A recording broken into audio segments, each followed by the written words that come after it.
Okay, this tool may well be confusing. If it helps, it helps. If it doesn't, don't worry about it.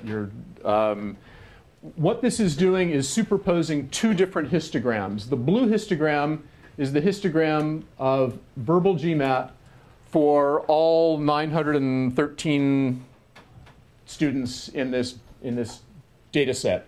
This is the data set we've been looking at before. It's the verbal and quantitative GMAT scores, undergrad and first year MBA GPAs for these 913 students. Okay, so the blue histogram is the histogram of the verbal GMAT scores, and the green histogram that's superposed on it is a histogram of the verbal GMAT scores of not everybody, but a subset. So what's the subset? In this case, it's the subset of students who had a quantitative GMAT score bigger than 30. Okay? So let's make this, let's look back at this plot for a second here. All right. Again, this is a plot of quantitative versus verbal GMAT.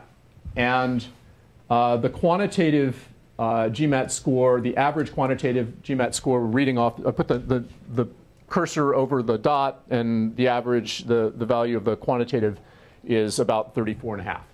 Okay?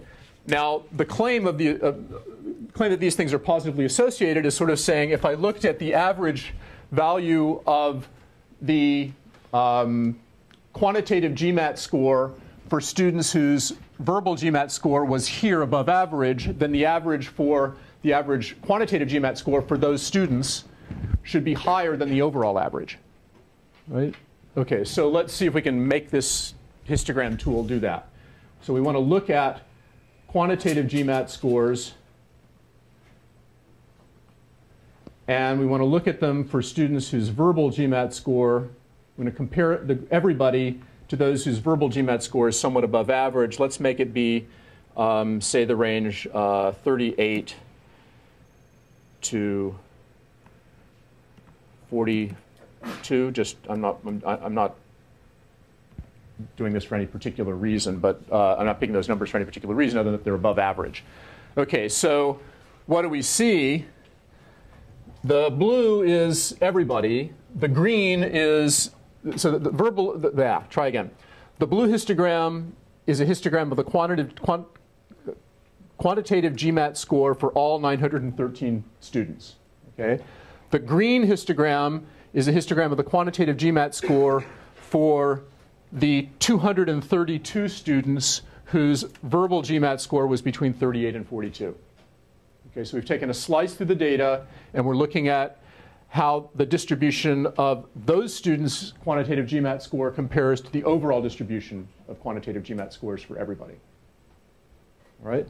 So what do we see? Well, first of all, if you look at the mean for everybody, it's 35. If you look at the mean for the subset, it's bigger, right? That's a sign of positive association. We're taking a slice through at a value that's above the mean, and it turns out that the other variable is then above its mean, right? Okay.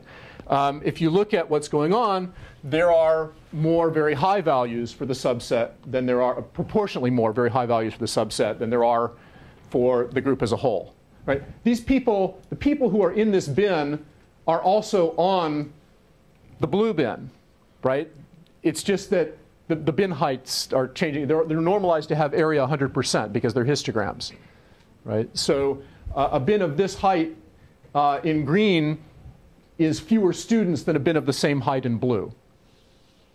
Because it's what's being represented by the area of this bin is the fraction of students in this subset. What's the area of the blue bin is the fraction of students overall. Okay. All right, what else is going on? The whole distribution is kind of shifted up a little bit. We have these the bins corresponding to higher values have a relatively higher percentage of students in the subset than they do students overall. Again, it's sort of showing that typically you get larger values of the quantitative GMAT score when students have higher values of the verbal GMAT score. Okay, so does this? It's a way of like quantifying that slice through a scatter plot idea. We're taking a slice of the scatter plot that picks out those students whose verbal GMAT scores are between 38 and 42, and it's looking at the distribution of their quantitative GMAT compared to everybody's.